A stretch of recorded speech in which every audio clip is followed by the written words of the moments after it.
சென்னையில் நல்லா கூலிங்காக ரெய்னியாக இருக்குது கிளைமேட். இந்த கிளைமேட்டுக்கு சுட சுட ஏதாவது சாப்பிட்ணும் போல் இருக்குது.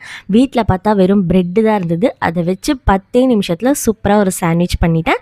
அதை எப்படி செய்கிறதுன்னு இந்த வீடியோவில் சொல்கிறேன், வாங்க பார்க்கலாம். 1 டேபிள் ஸ்பூன் அளவுக்கு எண்ணெய் சேர்த்துட்டு பொடியாக நறுக்குன ஒரு பச்சை மிளகாய், ஒரு வெங்காயம் சேர்த்து லைட்டாக வதங்கின உடனே ஒரு தக்காளி ஆட் பண்ணி 1/2 ஸ்பூன் வெறுமிளகாய் தூள், 1/2 ஸ்பூன் தனியாத்தூள், 1/2 ஸ்பூன் உப்பு சேர்த்து லோ ஃப்ளேமில் 5 நிமிஷம் வதக்குனீங்கன்னா சூப்பரான ஸ்டஃபிங் ரெடி ஆகிடும்.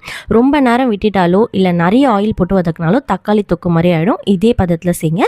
லாஸ்ட்டாக கொத்தமல்லி போட்டு ஆஃப் பண்ணிவிடுங்க.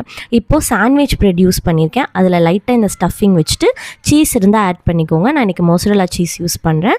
அப்புறமா ஒரு பேனில் கொஞ்சமாக பட்டர் சேர்த்து ஒரு பக்கமும் 2 நிமிஷம் டோஸ்ட் பண்ணி எடுத்திங்கன்னா நம்ம டேஸ்டியான home style masala sandwich ready.